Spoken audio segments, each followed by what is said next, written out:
tenemos que comernos el mundo y arrancar con todas las fuerzas, y muchas veces nos desgastamos y nos perdemos en el camino, y de eso vamos a hablar hoy en el podcast Fe, Vida y Cultura. Hola amigos, mi nombre es Levi Durante y soy el host de este podcast donde hablamos de la vida práctica pero con una perspectiva cristiana para poder tener enfoque en realidad en lo que verdaderamente importa. Y hoy está conmigo mi querido amigo Sebastián Monterroso. Sebastián es hijo de pastores misioneros, vivió durante mucho tiempo en España y ya ha regresado a Guatemala. Al día de hoy se encuentra casado con Basti Madrid y juntos lideran el ministerio y el liderazgo de jóvenes de Iglesia Villarreal, iglesia a la cual también yo asisto, y hoy me va a acompañar para poder platicar acerca de este tema y estoy seguro que nos vas a poder aportar mucho valor. Sebas, ¿cómo estás?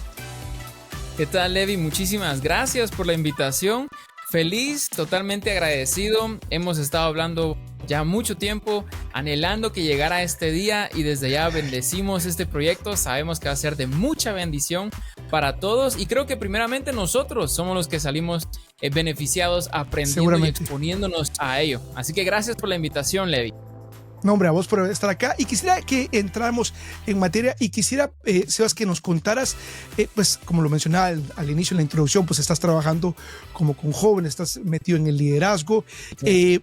Y quisiera partir desde la perspectiva, la pregunta de ¿cuál crees que es aquello que como iglesia debemos hacer para poder atraer a más jóvenes? Quisiera partir desde ahí, porque hay mucha gente que quizás no quiere saber mucho de la iglesia, se siente un poco alejado, quizás no se considera religioso, o quizás hay personas que sí se consideran creyentes, pero están un tanto alejadas. ¿Y qué papel juega parte de lo que ustedes están haciendo en el ministerio con tu esposa?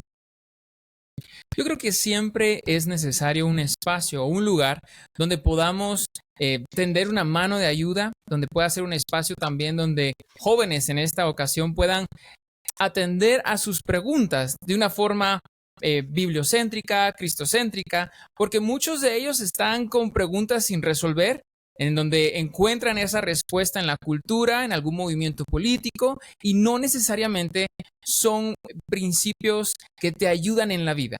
Son cosas que quizás son fugaces en el momento, pero ¿qué pasa en la eternidad? ¿Qué pasa a largo plazo? Y junto con Basti hemos estado disfrutando estos 3 años de ministerio. Ha sido ya 3, pues muy bonito, 3 años, donde hemos visto grandes cosas, mover del Señor, confianza, jóvenes apasionados, donde también nosotros hemos tenido que aprender a cómo está la cultura hoy en día. Algo que decías importante es qué podemos hacer para alcanzar a más jóvenes. Creo que lo que ellos buscan hoy en día, sobre todo la generación Z, sí, es credibilidad, es autenticidad, es que lo que tú dices lo cumples, lo vives. E incluso los que vienen más abajo consideran que el ser radical con nuestros principios es algo bueno.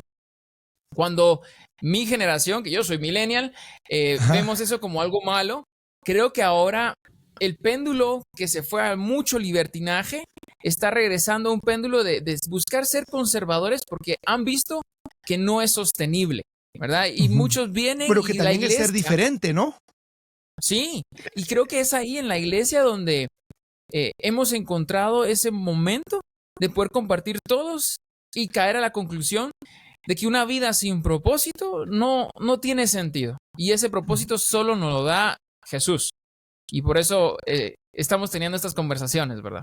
Totalmente. Mencionaste algo bien importante y creo que abre perfectamente el pie a la pregunta que te quería hacer, y es, mencionaste acerca de, bueno, la cultura nos está diciendo una cosa y cada vez estamos siendo bombardeados por muchísimos más aspectos culturales, ¿no? Tenemos las redes sociales, tenemos las plataformas de streaming, entonces se nos está pintando una idea de cómo deberíamos de ser o qué debería tener alguien exitoso en la vida, y bajo esta idea, ¿cómo crees que está influyendo el contenido que consumimos? Porque no podemos decir que estamos disociados, es decir, vivimos en medio de una cultura digital también. A veces hay quienes viven más en el mundo digital que en el presencial. ¿Cómo crees que eso está jugando el papel que cambia la identidad y las metas que yo me tengo que proponer? Precisamente estaba leyendo un libro de un autor que se ha especializado mucho en el mundo digital cristiano y decía que el joven pasa 3% en la pantalla buscando algo bíblico y el otro 97% redes sociales, ¿verdad? Lo que sea. Entonces, y que estás hablando de un joven creyente, me imagino. Un joven creyente, imagínate el que no. Sí, entonces, creo que ahora llega un momento donde estas plataformas deben de generar un discipulado intencional para con los jóvenes o como para con cualquiera. Es cierto, el contenido debe de ser ad hoc a cada generación.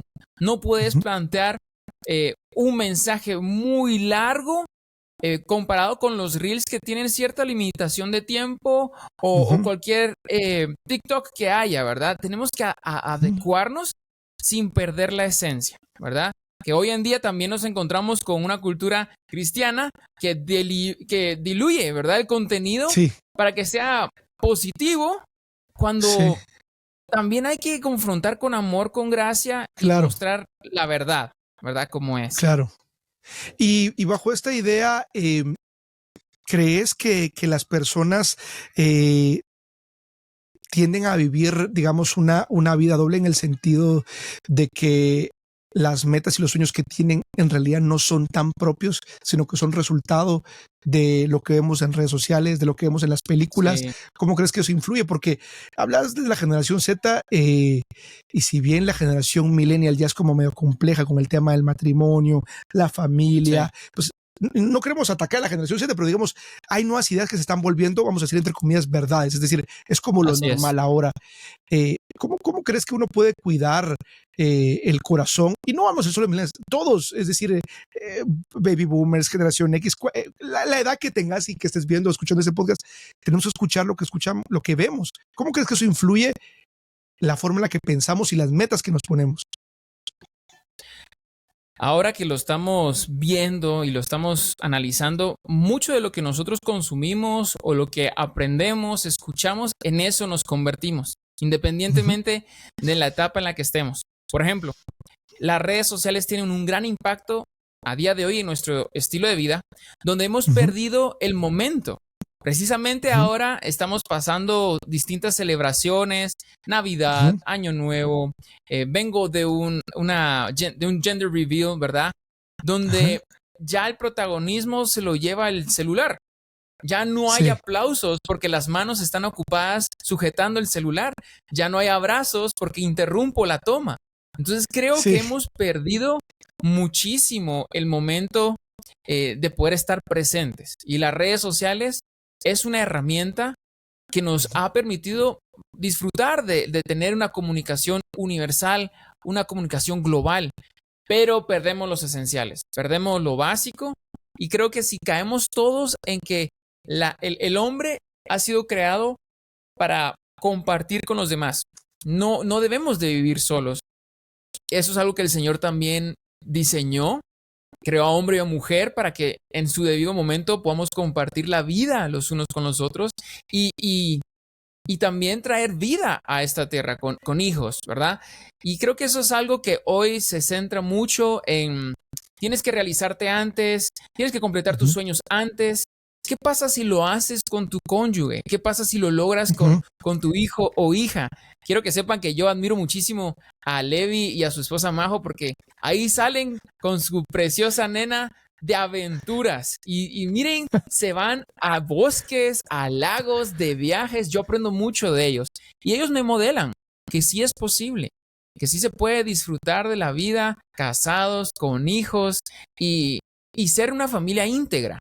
Y creo que eso es como que si fueran cosas contrarias, ¿no? Como que no pueden cohabitar la vida que llevabas o los sueños, aspiraciones que tengas. Y mucho eso está dictado, como bien decís, por lo que vemos. Y ¿cómo crees que podríamos empezar a manifestar algo de una contracultura? Porque bien decías, esa generación se está dando cuenta de que después de irse a un liberalismo extremo, se están dando cuenta que básicamente una cultura y ser diferente, tener convicciones fuertes, pues viene siendo una nueva forma de afrontar la vida y que muchas veces, me incluyo, a veces como cristianos, por no ser confrontativos, por no ser radicales, vivimos en las sombras por ser demasiado políticamente correctos y vamos perdiendo la esencia de lo que creemos incluso. Sí, yo creo que debemos de participar. Creo que llega un tiempo donde debemos de involucrarnos y cómo podemos mostrarle a la gente, ser auténticos, tener una credibilidad como es buscan modelos a seguir. Las próximas generaciones, incluso la mía, lastimosamente, hay mucho dolor, hay muchos corazones que incluso han generado una capa tan fuerte donde no permiten que entre el perdón, no permiten que exista gracia, no permiten que haya misericordia. Y es difícil. Precisamente hemos estado viendo cómo son los jóvenes los que traen a los papás a la iglesia. ¿Y por qué? Porque en su momento eran los papás que venían a la iglesia, pero por alguna u otra razón consideraron que Dios no era importante en sus vidas. Y, oh sorpresa, lo es para sus hijos. Y los hijos andan leyendo la palabra, compartiendo, entendiendo cosas que dicen, ojalá mis padres pudieran compartirlo, y vienen a la iglesia como cualquier otra persona que de repente en este inicio de año procura, vamos a hacer cosas diferentes. Yo sigo mucho a un amigo que se llama Jacob Salguero, y precisamente él posteó algo que decía, viejos hábitos no abren nuevas puertas.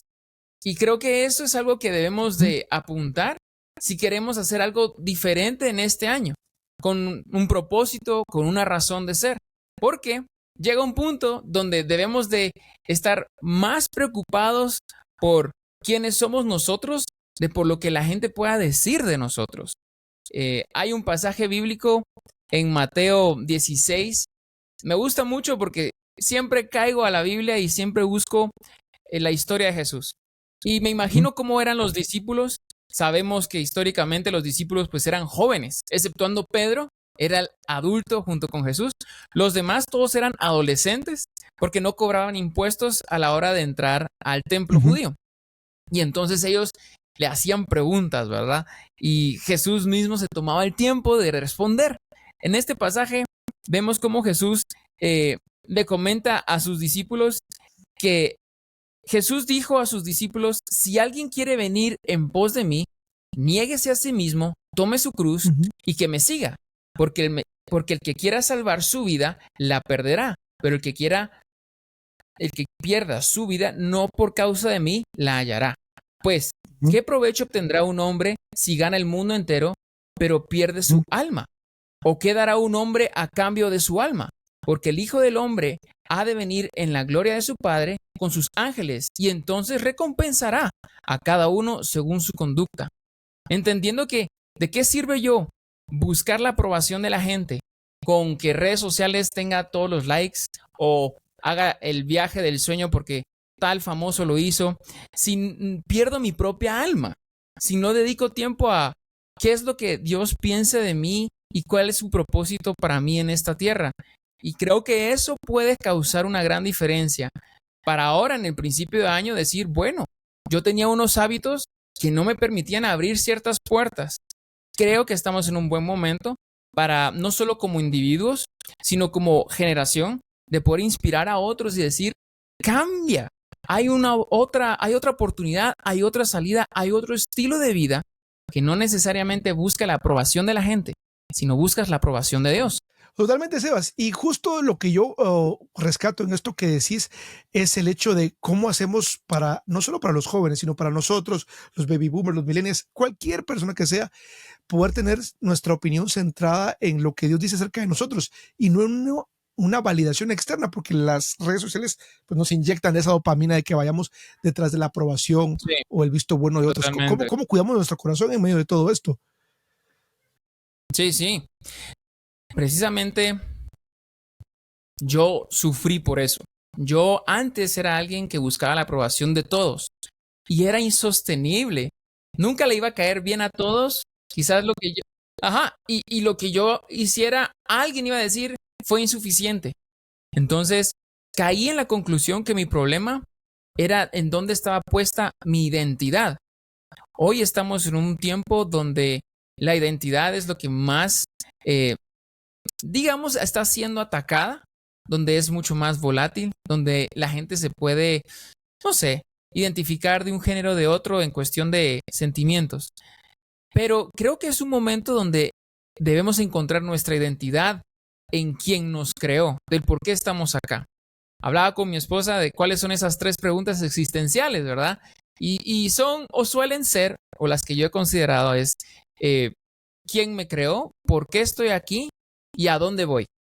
Y así poder encontrar ese momento y entender la razón por la cual estoy acá, mi identidad me da esa acción. Un propósito da una identidad en acción. Y creo que eso nos puede ayudar mucho para poder seguir adelante, sobre todo en este nuevo año. Dijiste algo que me pareció interesante, dos cosas. La primera es el hecho de que vivimos en una cultura pues donde lo quiero ahora y lo quiero ya forma parte del nuevo normal. Warren Buffett decía, uno de los mejores o más reconocidos inversionistas del mundo, decía esta frase: 9 mamás embarazadas no pueden hacer a un bebé en un mes. O sea, hay cosas que definitivamente toman tiempo, pero bajo esta parte de querer buscar la identidad y lo que Dios dice acerca de mí, ¿crees que es algo? Es una pregunta como medio compleja, pero ¿crees que es algo que pasa en un momento? Es decir, yo busco a Dios, voy a la iglesia, leo la Biblia y de pronto sé qué es. ¿O es un proceso constante de ir redescubriéndome, reinforzando o reforzando lo que Él dice acerca de mí? ¿Es un evento o es un proceso? Porque hay gente que me incluyo toda mi vida en la iglesia y hay muchas veces puedo luchar con mi identidad de acuerdo a la etapa en la que estoy viviendo, al reto que enfrento. Entonces, ¿es un evento o es un proceso de continua búsqueda hacia la fuente? ¿Cómo lo ves vos? Es un proceso, es una carrera de maratón. No es una carrera de 100 metros. Esto es todos los días. Creo que cada etapa de nuestra vida es diferente y vamos a ver a Dios de una forma diferente en cada etapa, ¿verdad? Y eso es lo maravilloso de la vida cristiana, que obviamente sabemos a dónde vamos, pero vamos encaminándonos y descubriendo quiénes somos en Cristo, quiénes somos aquí en la tierra, aprendiendo nuestros propios errores y construyendo a partir de ello. Pero yo sí creo que es un proceso a largo plazo, porque ahí también van a haber altos y van a haber bajos. Y ahí es donde tenemos que sacar la casta y tener la fe y esperanza de que pronto pasará. He visto un par de reels y algunos videos que caen en lo mismo. Donde hay una crisis, existe una oportunidad. Y en esta crisis uno tiene la oportunidad o de buscar ayuda o de buscar a Dios o de quedarse ahí en la crisis y lamentarse por ello. Y creo que es a largo plazo. Totalmente. Y bajo esta idea del contexto cultural en el que vivimos interconectados, ¿no? Que podemos pasar, no sé, conociendo la vida íntima de las personas sin tener la necesidad de hablarles. Es decir, yo puedo estar enterado de tu vida y vos de la mía sin que nos hablemos, porque así funcionan las redes sociales, ¿no? Habitamos en el mundo digital que en el presencial. Y en este nuevo año y bajo el versículo que leías, ¿de qué le sirve al hombre ganar el mundo si pierde su alma? ¿Cómo crees que uno debería cuidar su corazón en esta época en la que vivimos, donde mucha gente se pone resoluciones, metas, ya sea en la parte financiera, la profesional, en la parte de salud, que aparentemente pueden ser loables o nobles, pero que están escondidas detrás de una intención egocéntrica? ¿Cómo crees que porque justamente mencionas ese versículo que habla acerca de la búsqueda de algo sin perder la esencia? Sí. Yo creo firmemente que la oración es donde uno puede escuchar dirección de Dios. No necesariamente algo audible, pero sí una confirmación de qué pasos debemos de tomar o qué metas o anhelos deberíamos de considerar. Entendiendo que existe una gran variable que de repente Dios tiene planes diferentes para uno, pero por lo menos uno va encaminado hacia donde debe de ir. Yo creo que hay que entender que todo tiene su tiempo. Hay un momento para reír, hay un momento para llorar, hay un momento para invertir, hay un momento para ahorrar, hay un momento para estudiar, hay un momento para trabajar. Y hablando de parejas, también considero que hay un tiempo para el matrimonio, porque digamos, las energías son diferentes. Sí. ¿Verdad? Las energías son diferentes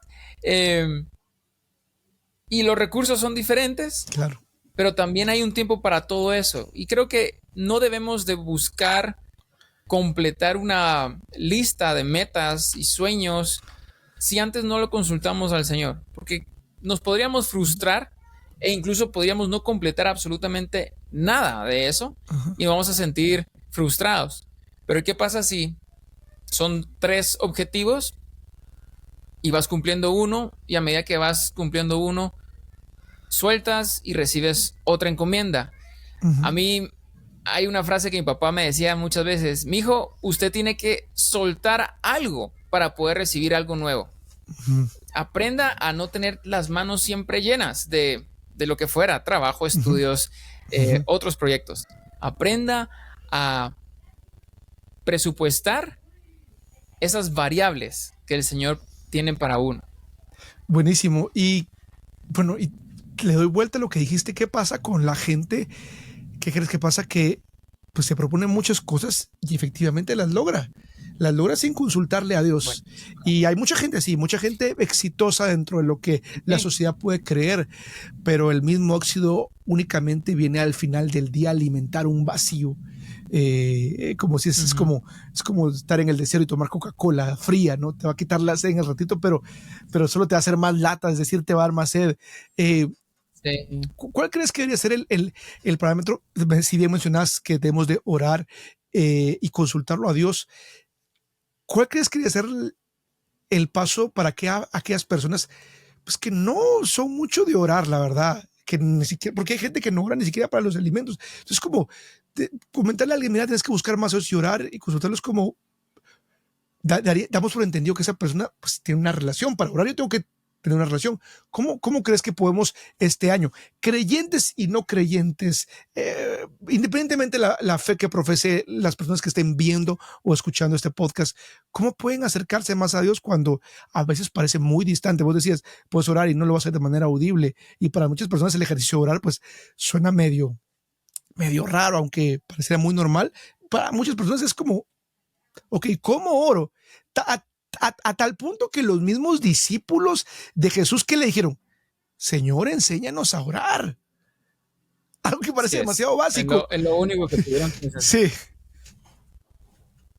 Sí, bueno, pues eso. Yo creo que llegan momentos en la vida donde uno decide probar a Dios. Llegan momentos en la vida donde uno dice: bueno, si realmente existe un Dios, yo quiero conocerlo. Y no es en mi tiempo, y va a ser en el tiempo que la gente al final desee.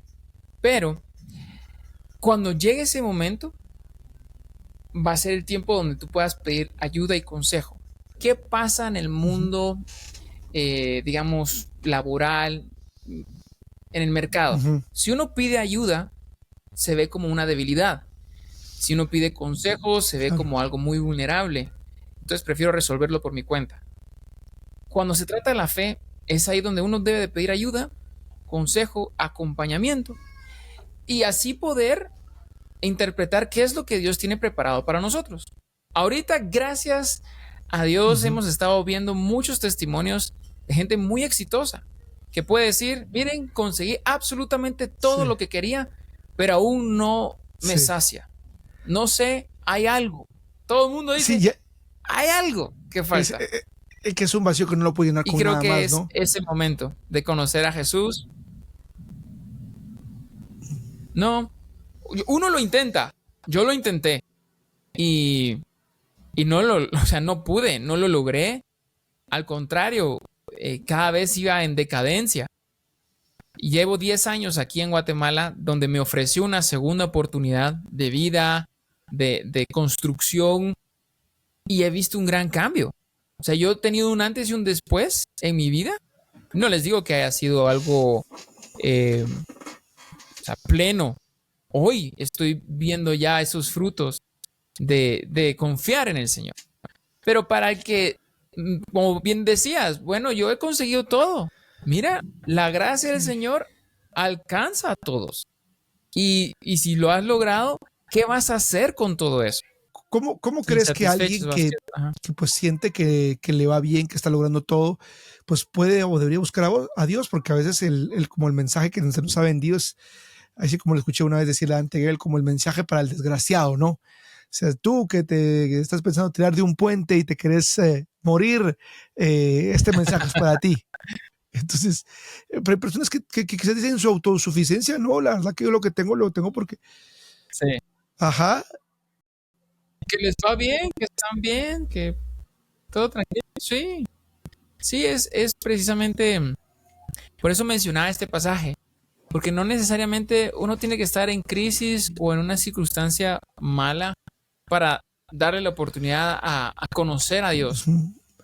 Es todo aquel que quiere ser seguidor de Cristo, debe de morir a uno mismo y cargar la cruz que Él nos enseñó. Y cuando uno está en una posición de mucha influencia, creo que lo primero que más les cuesta es morir a uno mismo.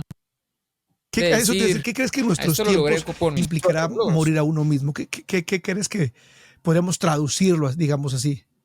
Llega un tiempo donde uno podría jactarse de que por mis esfuerzos y por mis fuerzas y por mi apoyo, pero es inevitable creer que alguien apostó por nosotros, alguien creyó en nosotros, alguien invirtió en nosotros, y es inevitable reconocer que alguien nos apoyó en el momento donde necesitábamos.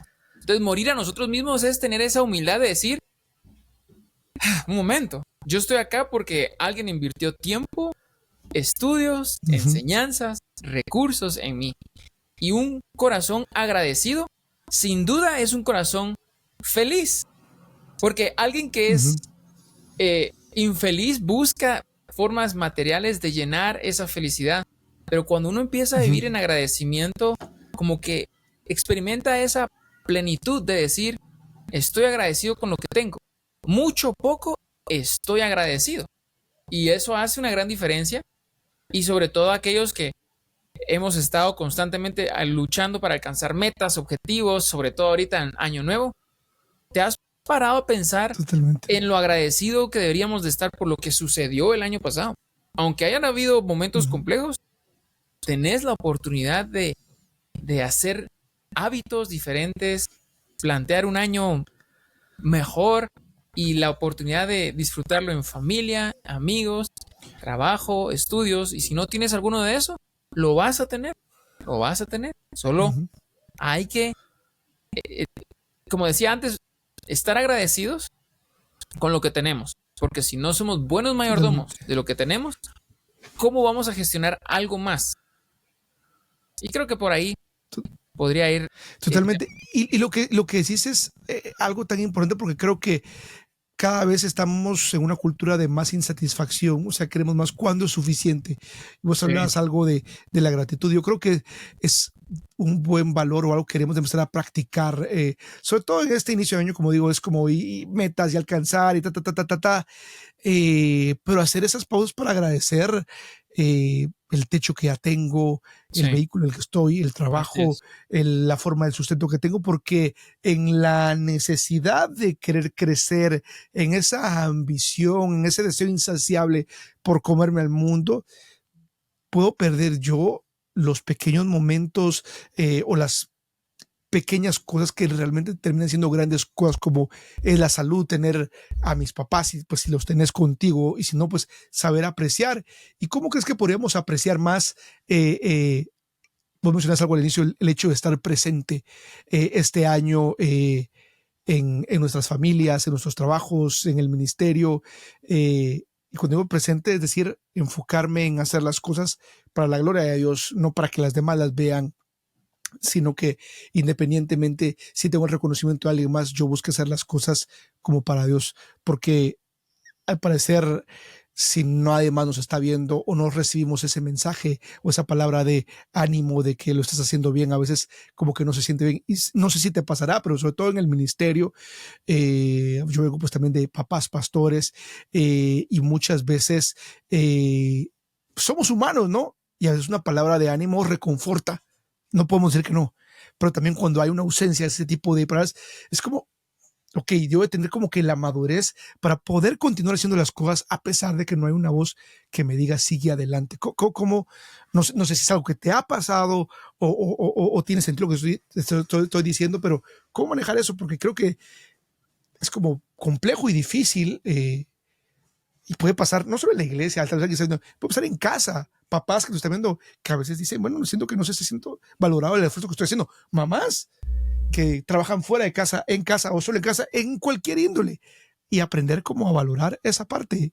Y es decir, continuar aunque a veces ese tanque de gasolina no esté lleno. Sí. Sí, bueno, con todos los ejemplos que tú mostrabas y dabas, coincido en absolutamente todos. Precisamente, y lo he dicho al principio de la conversación, los procesos, sobre todo en temas de la fe y lo que es el ministerio, son procesos lentos, lleva tiempo. Y uno que está acostumbrado a números, a proyectos, a metas, que tienen un punto final. En el ámbito del ministerio, quizás yo hoy esté sembrando y alguien más coseche. O sea, simplemente es garantizar de que el mensaje de salvación se compartió, ¿verdad? Igual, yo no sé, yo he sido testigo de obras de personas que han influido en mi vida y que gracias a ellos hoy estoy acá y ellos ni en cuenta. Por ejemplo, hoy estaba desayunando con un grupo de amigos. Hoy estaba desayunando y este amigo me dice, mira, en algún momento vos comentaste que recibiste a Jesús la primera vez en una obra de teatro. Y yo, sí, fíjate que mi papá estaba en esa obra de teatro. Él era uno de los actores. Mira. Y yo así como, pues dile gracias, por favor, de mi parte, porque yo tenía 6 años y pues conocí a Jesús en esa obra de teatro y así un montón. Creo que la palabra afirmación debe de ser algo constante y que deberíamos de considerar un bien hecho, gracias por el esfuerzo, sin ti esto no sería posible. Agregar valor a la gente es algo valioso y creo que eso incluso es parte de nuestra fe cristiana, de levantar el ánimo a las personas, compartiéndoles verdad, diciéndoles cosas que son genuinas y el agradecimiento genera eso. Ahora, no podemos esperar que todo el mundo nos lo diga, ¿verdad? Sí. No podemos esperar porque ahí se convierte en querer complacer a las personas. Claro. Pero uno puede estar seguro de que Dios ve cada una de esas acciones y que su recompensa no es aquí en la tierra, sino en el cielo. Y que eso nos va a ayudar a decir, yo amo a esta persona porque Dios lo ama a él primero. Yo sirvo a esta persona porque Dios envió a su hijo para morir por él también. Entonces, una perspectiva de mis ojos en lo eterno, en lugar de en lo terrenal, nos permite estar un poquito más relajados en ese ámbito. Y no es místico, sino es real. A eso vamos. Y lo que podamos hacer por las personas tiene un impacto que no tienen idea. Es decir, hoy pedí algo de comer porque no había almorzado y me escribieron en el takeaway, ¿verdad? En mi hamburguesa. Que tenga un buen día. Dios lo bendiga. Y yo, no están obligados a hacerlo. Pero me dio tanto gusto e ilusión de saber que gente que no busca ningún interés desea lo mejor para uno. Creo que es una buena práctica que hemos perdido. El hecho de no querer intrometernos en la vida de las personas o incluso buenas prácticas como dar las gracias, abrirle la puerta a la persona que esté atrás, ser educado. El ser caballeroso no es ser feminista. O sea, el ser caballeroso lo hago porque considero que es una forma de servir y atender a alguien, ¿verdad? Y bueno, así muchas y varios de los ejemplos que diste, pero creo que es bueno e importante que agreguemos valor a las personas. Eso no cae mal nunca, jamás. Incluso, háganse esta pregunta. Si ustedes se acercan a alguien y le dicen, ¿puedo orar por ti? ¿Será que alguien verdaderamente te va a rechazar y te va a decir, mira, la verdad es que eso no va conmigo? Hay muchas personas que dicen, ora por mí porque yo no sé orar, o ora por mí porque quizás lo tuyo sí puede, sí puede tener un impacto en mi vida. Y ponerlo en práctica, eso es lo que va a hacer que la cultura tenga un giro de decir, ya no somos personas que solo se quedan en servicios de domingo, sino que también influyen en las personas fuera y que nos vean como he oído de tantos cristianos, pero no he visto verdaderos discípulos. Sí. Hay una gran diferencia entre creyente y discípulo. Totalmente. Creo que es un momento que los cristianos tomemos esa madurez y llegamos a ser discípulos más que creyentes. Pues muchas gracias, Levi. La verdad he disfrutado la oportunidad de poder estar aquí en este podcast. Creo que tanto tiempo que hemos estado hablando para poder ponerlo en práctica y al fin desearle lo mejor a todos. Sí, y es un privilegio, Levi. De verdad lo estás haciendo muy bien y para mí va a ser un gusto poder participar nuevamente con ustedes. Así que este contenido espero que sea de bendición, de inspiración o incluso de reflexión para todos aquellos que dispongan de él. Seguro que sí. Muchas gracias, Sebas. La verdad que fue un verdadero privilegio poderte tener acá y seguro vamos a tenerte en una próxima acá en el podcast. Así de que un abrazo y hasta la próxima. Un abrazo, brother. Nos vemos.